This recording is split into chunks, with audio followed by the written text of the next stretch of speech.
কেন ভগবান শ্রীকৃষ্ণ নরসিংহ অবতার নিয়েছিল? যখন শ্রীকৃষ্ণ শয়নে ছিলেন তখনই তার ভক্তদের আত্মচিৎকারে বিস্ময়বিভূত হয়ে যায়। তিনি দেখতে পান মর্তে ব্রহ্মার বরপ্রাপ্ত পাপে হিরণ্যকশিপুর অত্যাচার বেড়ে গিয়েছে।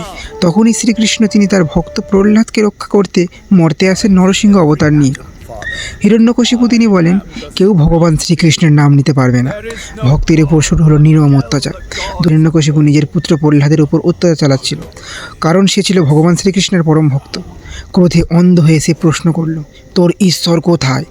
প্রহ্লাদ শান্তভাবে বলল, তিনি সর্বত্রই আছেন, এই স্তম্ভেও। এই মুহূর্তে কেঁপে উঠল রাজপ্রাসাদ, ভেঙে গেল স্তম্ভ, আর সেখান থেকে আবির্ভূত হলেন ভগবান নৃসিংহ। না দিন না রাত, অর্ধেক মানুষ অর্ধেক সিংহ, চোখে প্রলয়ের আগুন, হাতে বিশাল তীক্ষ্ণ নখ। ভক্ত প্রহ্লাদকে রক্ষা করতে ভগবান নৃসিংহ দৈত্যরাজ হিরণ্যকশিপুকে নিজের কোলে বসিয়ে নিজের ভয়ঙ্কর নখ দিয়ে বধ করলে সেই মুহূর্তে কেঁপে উঠল ত্রিভুবন, আর দেবলোক থেকে বর্ষিত হয়েছিল আশীর্বাদ। জয় প্রহ্লাদা মহারাজা।